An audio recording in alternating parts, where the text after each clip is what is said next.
Y dijo, hágase la luz. Hágase el sonido. Y desde entonces, Thomas Edison fue considerado como un dios en la Tierra.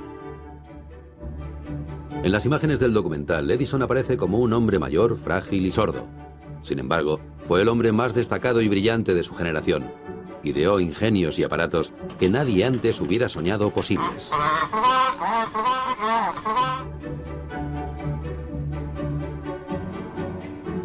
Sus inventos condujeron a Estados Unidos hacia un nuevo siglo y al mundo entero hacia una nueva era.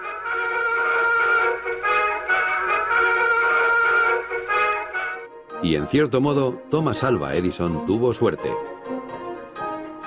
Suerte de haber nacido justo cuando la nueva tecnología empezaba a transformar el país. Los postes telegráficos se extendían de un extremo a otro de Estados Unidos y sus redes comenzaban a cubrir todo el país. Por primera vez, las personas podían comunicarse en un instante a pesar de la distancia. El repiqueteo del telégrafo cambiaría para siempre el tejido socioeconómico de Estados Unidos. En 1844, Morse envió el primer mensaje telegráfico de Washington a Baltimore. 3 años después, Thomas Edison nació en Milán, Ohio, una población ribereña del lago Erie. La ciudad de Milán estaba en pleno auge y poseía uno de los puertos más comerciales del país. El padre de Edison, Sam, dirigía una empresa maderera. El negocio iba lo suficientemente bien para adquirir una buena vivienda en Milán. Cuando Tom cumplió 7 años, Milán se sumergió en la crisis económica, y también la familia Edison.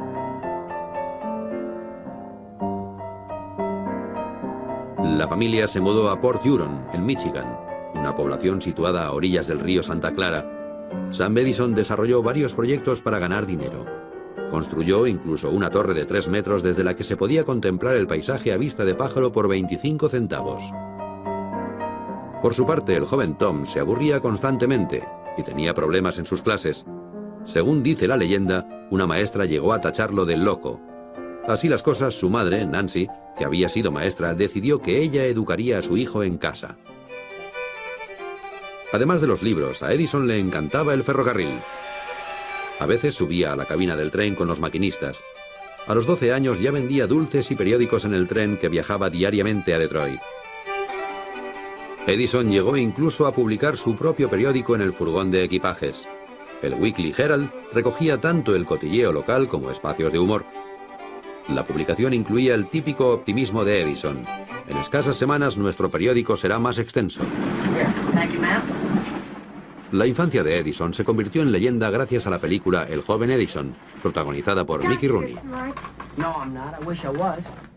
Mickey Rooney encarnó el papel del joven Edison, siempre metido en líos y haciendo explotar cosas allá donde iba.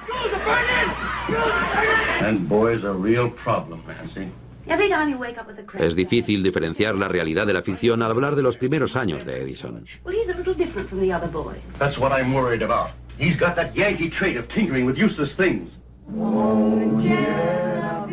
Sin embargo, en su infancia ocurrió un hecho que no forma parte de ningún mito cinematográfico. La capacidad auditiva de Edison empezó a deteriorarse. La circunstancia que cambió bruscamente la vida de Edison le sobrevino a la edad de 15 años. Edison estaba pasando unos días en Mount Clemens, una estación ferroviaria dirigida por James Mackenzie.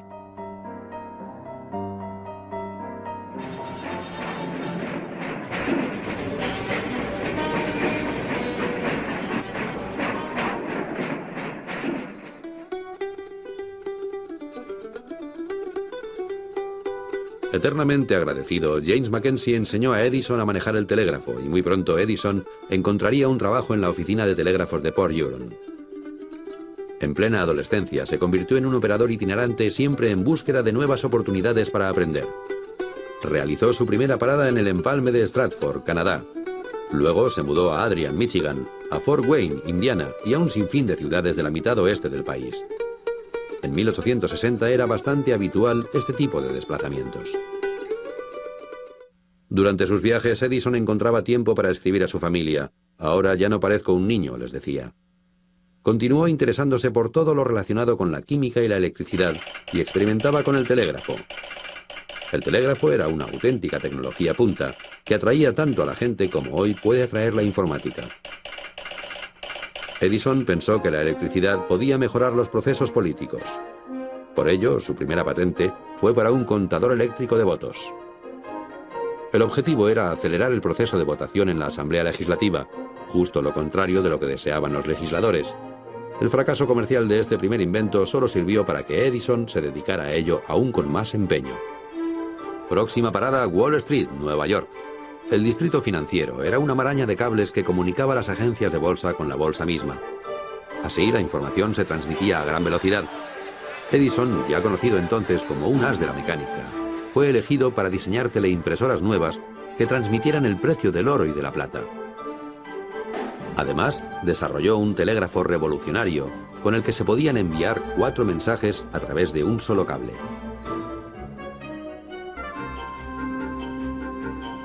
Edison tenía su tienda en Newark, Nueva Jersey. En esta foto legendaria, todos sus trabajadores posan en la calle, mientras Edison aparece en el 4º piso, seguramente porque en el trabajo no le daba tiempo para bajar. Eso dice la leyenda, pero en realidad nadie sabe si el que asoma la cabeza por la ventana es él. Se afirma que uno de sus empleados era una secretaria de 16 años llamada Mary Stilwell, que al cabo de 3 meses de noviazgo se casaría con él. En 1876, los americanos organizaron una fiesta en Filadelfia para celebrar el centenario de la nación. Thomas Edison cumplía 29 años y estaba a punto de dejar atónito al mundo entero. Abrió otro laboratorio en Nueva Jersey.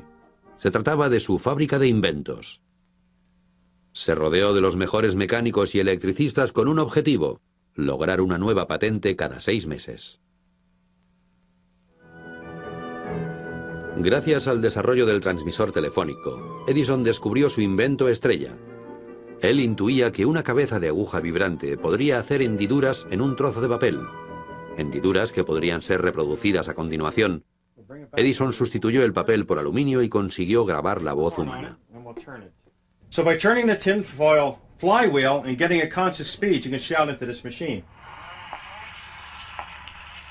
Testing 1, 2, 3, 4. Mary had a little lamb, its fleece as white as snow. El dispositivo es una maravilla por su simplicidad. La voz humana hace vibrar un diafragma, que a su vez mueve una púa que deja marcas en el aluminio.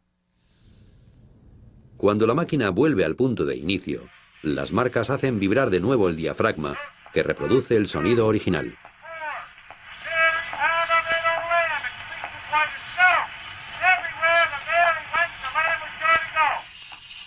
A finales del siglo XIX nadie imaginaba que una máquina pudiera reproducir sonidos.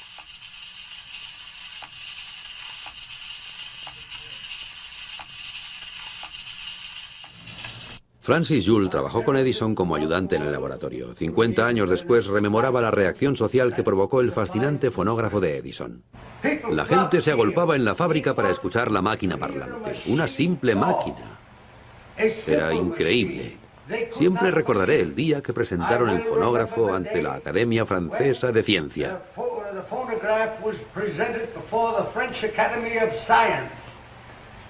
Dos de sus miembros más ilustres se levantaron y dijeron: «Es imposible. El hombre que gira la manivela es un ventrílocuo. Esto es una estafa americana». Edison posó en el estudio de Matthew Brady y concedió entrevistas a multitud de periodistas. A él le gustaba hacerse publicidad y a ellos les gustaba oír las citas que Edison inventaba.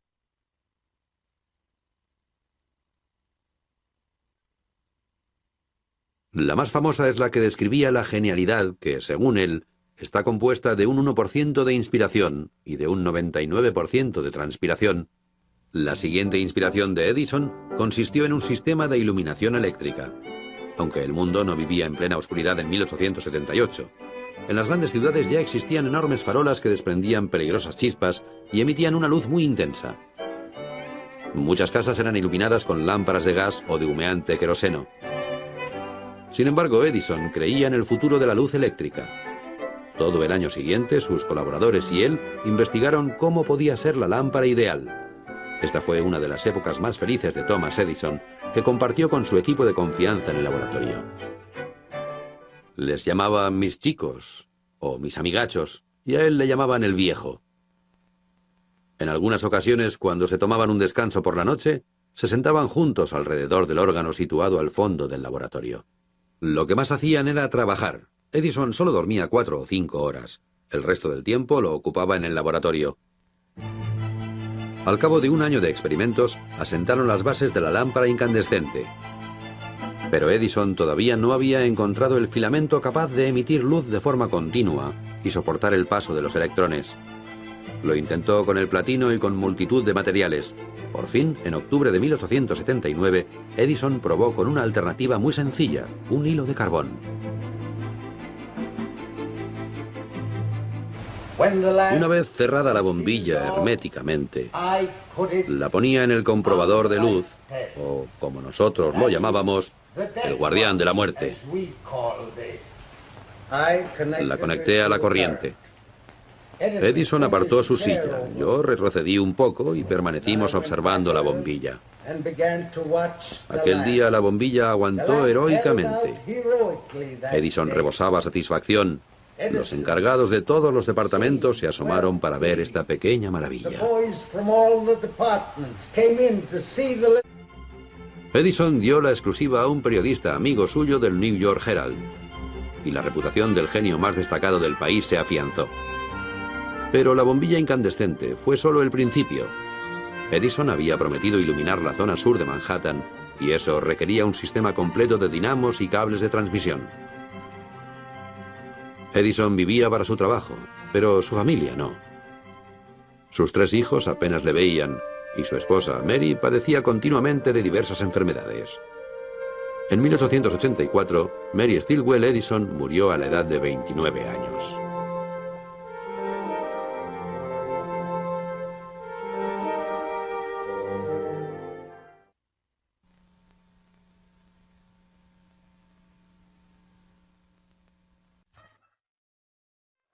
En un periódico se llegó a publicar que un nuevo invento de Edison podía alimentar a todos los seres humanos.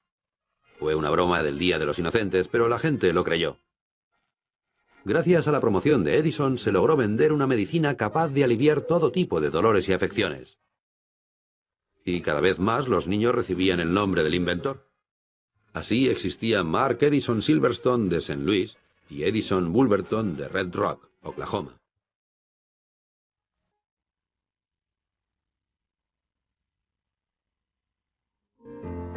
Thomas Edison era un viudo de 38 años y una leyenda viva cuando conoció a una mujer casi 20 años más joven que él. Minna Miller tenía solo 19 años y era la hija de un millonario de Ohio. Edison se enamoró locamente de ella. Durante un tiempo escribió un diario. En él constan estas palabras: hoy, pensando en Minna, casi me atropella un coche. En 1886 se refirieron a su matrimonio como el acontecimiento social más importante de Akron. Edison y Minna tuvieron 3 hijos más, entre ellos Charles, que luchó por ser gobernador de Nueva Jersey. En esta segunda ocasión, Edison no fue tan negligente con su familia. Como antes, aparecía rara vez por casa, pero al menos firmaba como siempre tu amante en sus cartas a Minna. Entretanto, había mucho trabajo por hacer. En 1887, Edison inauguró un gran laboratorio nuevo en West Orange, Nueva Jersey. Allí, a pocas manzanas de distancia, compró una mansión para su esposa. Edison había abandonado el fonógrafo hacía ya 10 años y ahora comenzaba a dedicarle de nuevo toda su atención hasta que lo terminó. El fonógrafo se empleaba en las galerías comerciales que iban abriéndose por todo el país. Por 5 centavos, los clientes podían escuchar 2 minutos de música.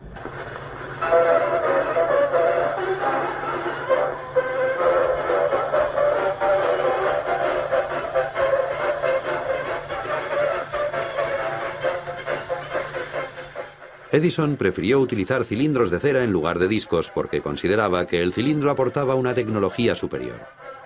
Ese fue el primer error. El segundo fue que siempre elegía él la música.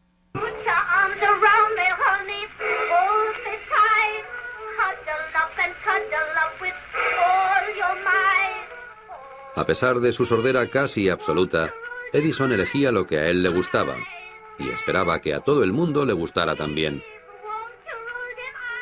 Incorporó el fonógrafo a muñecas parlantes, que recitaban poesías para niños.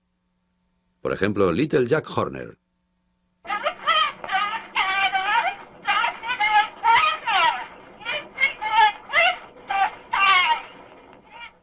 Era imposible entender a la muñeca parlante, pero muy fácil de romper.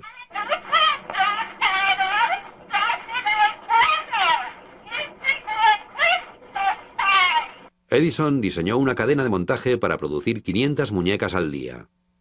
Fue un fracaso, aunque no comparable con el que vendría a continuación. La inmensa ciénaga, como él la llamaba, fue su obsesión durante más de una década.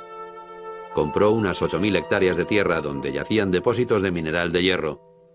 Edison patentó un separador magnético enorme, cuya supuesta función era extraer y aislar el valioso mineral de hierro. El gran inventor pensó que sería su invento más espectacular. Edison diseñó un complejo sistema de cintas transportadoras y demoledoras. Era una maquinaria muy cara que se averiaba con frecuencia. Incluso cuando el sistema funcionaba, había más de un problema fundamental. A la edad de 53 años, emprendió un nuevo proyecto, la fábrica de cemento Portland Edison. Se convirtió en uno de los fabricantes de cemento más destacado del país.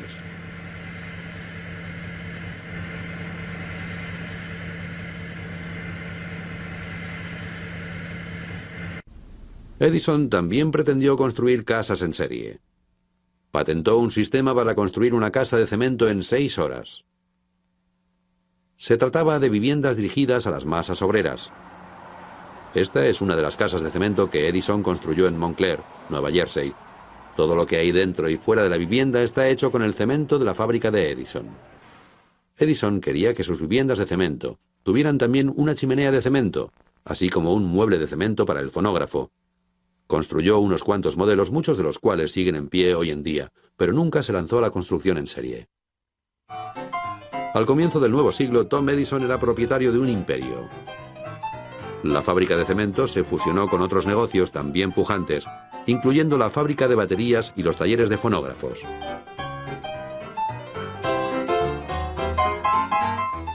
Algunas de sus primeras empresas se fusionaron para constituir la Compañía General Eléctrica Edison, que acabó prescindiendo de su nombre cuando Edison dejó de ser el propietario mayoritario. Pero Tom siguió poseyendo una gran cantidad de compañías que producían centenares de productos, desde ventiladores hasta muebles para niños. Sus baterías se utilizaron para alimentar cortacéspedes experimentales e incluso una canoa eléctrica. Edison también experimentó con un automóvil que funcionaba con baterías y pensaba que sería el coche del futuro.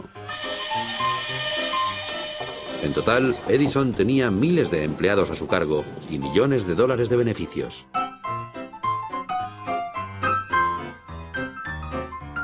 A Edison le gustaba fumar puros finos. Aún así, en una carta a un amigo podemos leer: "No contrato a nadie que fume cigarrillos".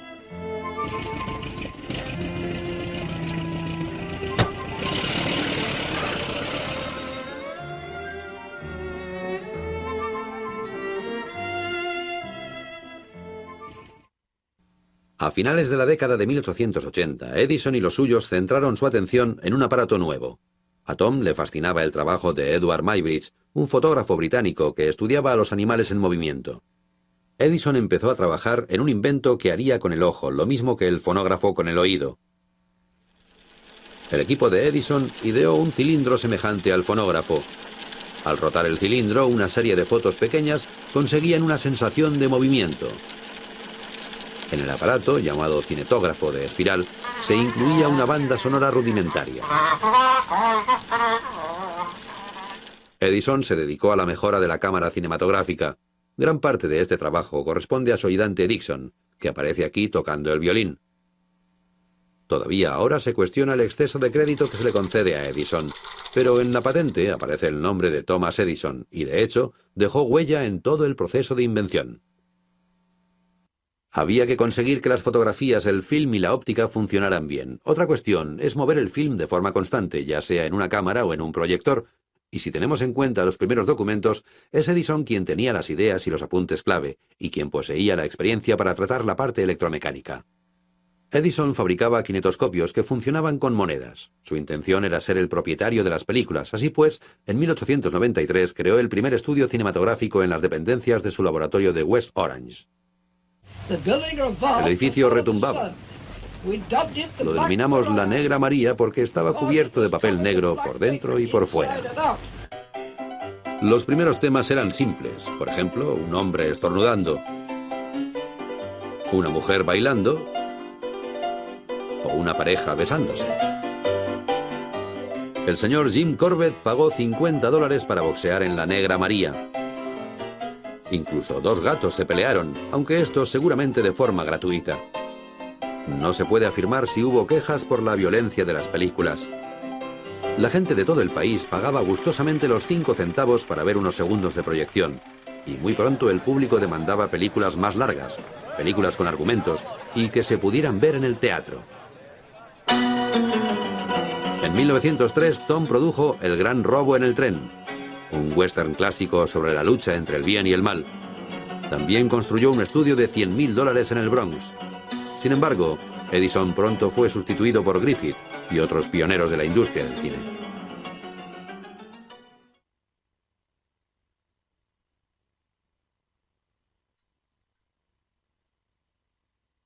La cámara de Edison estuvo disponible a tiempo para captar su gran amistad con el poderoso empresario de los automóviles Henry Ford.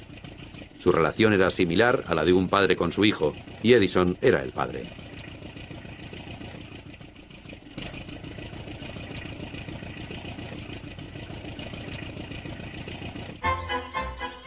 Edison y Ford solían ir juntos de camping una vez al año, acompañados normalmente por el magnate Harvey Firestone y el naturalista John Burroughs. En una de estas salidas, Edison arbitró una competición de tala de árboles entre Ford y Burroughs.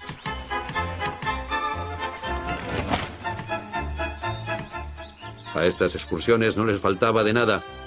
Los periodistas y las cámaras inmortalizaban cada momento, incluso las legendarias siestas de Edison. En ciertas ocasiones, hasta algún presidente se dejaba ver por allí. En este caso se trata de Warren Harding. Presidentes como Harding y más tarde Herbert Hoover querían que el público les viera con Edison, sobre todo en las campañas electorales.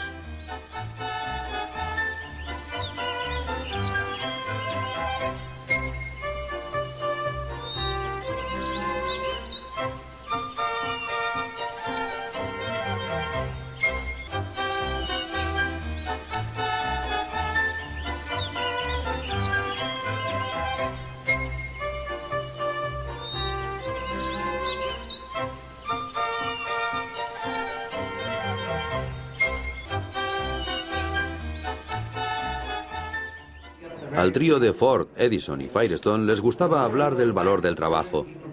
Aquí se les ve interviniendo en un programa radiofónico nacional, y es evidente que Edison no oye ni una palabra. ¿Cuál es su opinión sobre las oportunidades que hoy en día tienen los jóvenes? Bien, ahora se lo preguntaré. Está aquí mismo. ¿Quiere contestar a la pregunta ahora? ¿Ahora? Sí, ahora más que antaño. Los inventos y los descubrimientos no tienen fin. Durarán toda la eternidad. Hoy en día, los jóvenes tienen más oportunidades que antes. Pero al viejo, como le llamaban sus compañeros, no le quedaban ya muchas oportunidades. Edison continuó trabajando sin descanso en el laboratorio, pero su enorme productividad descendió bruscamente.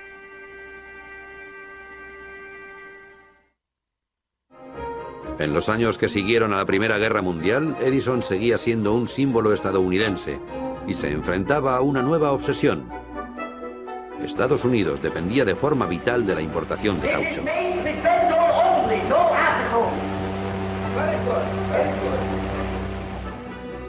En el estado de Florida, Edison empezó a investigar una alternativa nacional. Me gustaría aclarar que no estoy trabajando en un tipo de caucho sintético, sino en un tipo de caucho natural. Edison diseñó y patentó una nueva máquina que procesaba las plantas, las hervía y las convertía en caucho. Así, Edison consiguió caucho derivado de diversas plantas, pero dado el descubrimiento del caucho sintético, este proceso acabó siendo superfluo. A pesar de todo, cuando Edison cumplió 80 años, se le rindió homenaje por sus primeros inventos y se olvidaron sus fracasos. En 1928 fue condecorado con la Medalla del Congreso y se le dio así un puesto en el panteón estadounidense. Ese mismo año, Henry Ford reconstruyó el laboratorio de Edison de Menlo Park en Dearborn, Michigan. En la actualidad forma parte del Museo Henry Ford y de Greenfield Village. Thomas Alva Edison siempre está vivo entre nosotros. El inventor, que solo había cursado 3 meses de colegio oficial, recibió títulos de diversos estudios honoríficos. Este corresponde al Rollins College de Florida. Gracias, eso es todo. ¿No te parece precioso este día de cumpleaños? Sí. El cumpleaños de Edison se convirtió de forma oficiosa en una fiesta nacional. Todos los años los cámaras y los reporteros recogían las sabias palabras del gran hombre. Su último cumpleaños fue en 1931 a la edad de 84 años. ¿Qué piensa del cine sonoro? ¿Qué pienso de las películas sonoras? No lo sé. Nunca he oído ninguna.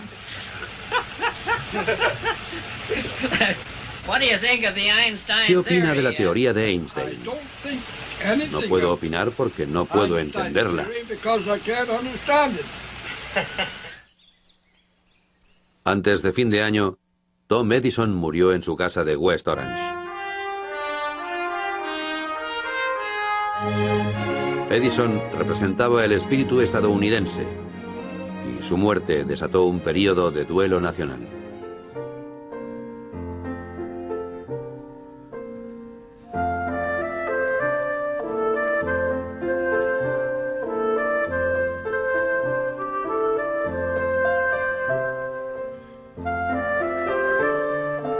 El nombre de Thomas Alva Edison todavía significa mucho en Estados Unidos. Su laboratorio de West Orange es ahora un museo nacional que recibe decenas de miles de visitantes al año.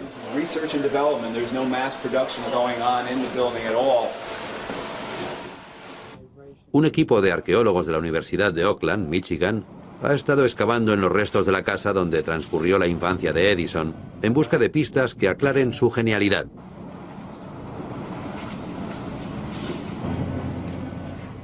Entretanto, otro equipo de investigadores de la Universidad de Rutgers se encarga de clasificar los 5 millones de documentos que Edison dejó como legado.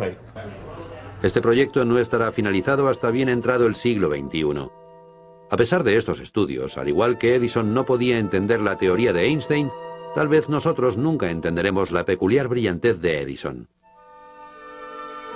Cuando Thomas Edison nació en 1847, los estadounidenses viajaban a caballo y en carruajes, y se comunicaban a través del correo que transportaban las diligencias y el Pony Express. Cuando Edison murió, los coches, los aviones y la comunicación instantánea eran ya una realidad. Edison lideró una revolución en la mecánica y en la electricidad, una revolución similar a la de las tecnologías de la información a fines del siglo XX. A veces se comenta que Edison recibe demasiados homenajes y que su habilidad radicaba en elegir al personal adecuado.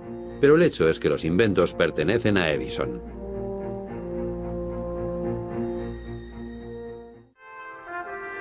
Dos años después de su muerte se le concedió una patente por un sencillo aparato para el campo de la galvanización. Era la número 1093. Su imaginación y su constancia en el trabajo aportaron 3 de los inventos más destacados de la historia, inventos que dieron paso a una nueva era.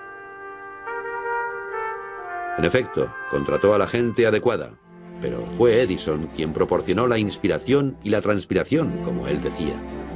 Tenía estas virtudes tan desarrolladas que cambiaron el mundo para siempre.